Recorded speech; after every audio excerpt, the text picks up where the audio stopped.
Sensory processing disorder, or SPD.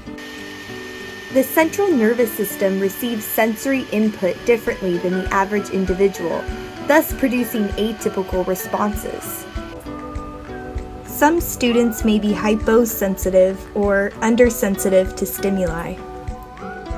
Some characteristics of hypo students would be that they need to constantly touch others, they don't understand personal space, they seem to have a high pain tolerance, and they love to move.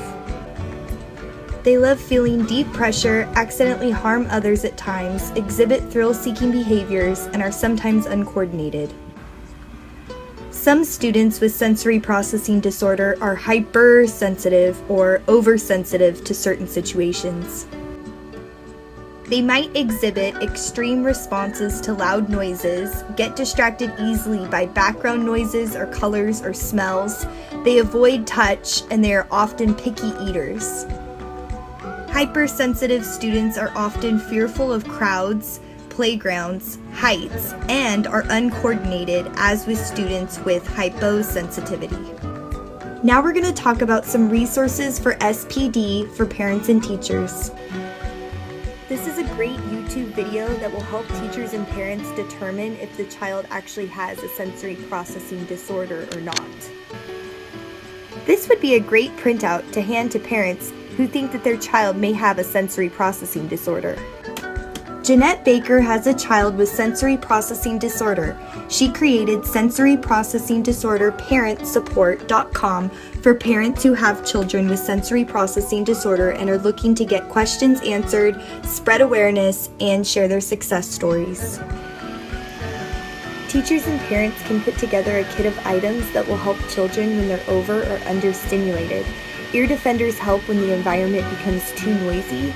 Weighted blankets can help children who crave pressure. Vibrating toys add stimulation, as well as stretchy bands that can help children gain input while they're learning. Strategies, my favorite word. Now let's talk about some ways to overcome challenges that children with SPD may face at home or in the classroom. In 1998, Dr. Stanley Greenspan and clinical psychologist Serena Weider came up with the Developmental Individual Difference Relationship-Based Model, or DIR. In the first phase of DIR, the parent follows the child's lead, doing whatever behavior the child is doing, no matter how atypical it may seem. This may include staring out the window for a long period of time or doing a silly dance. This builds trust between the parent and the child and also offers the child a reflection of their own behavior.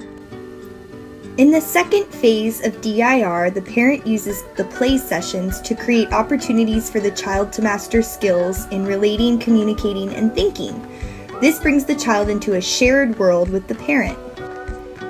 Although the DIR model was specifically created for parents and children, it is important to note that this strategy can be translated in the classroom as well.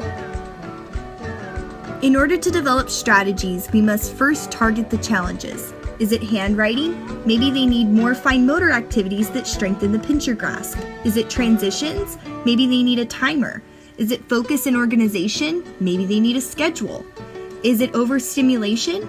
Maybe they need sensory breaks and to avoid activities that involve large crowds and busy games. The following is a list of websites that I found to be the most helpful when learning about SPD and developing resources and strategies.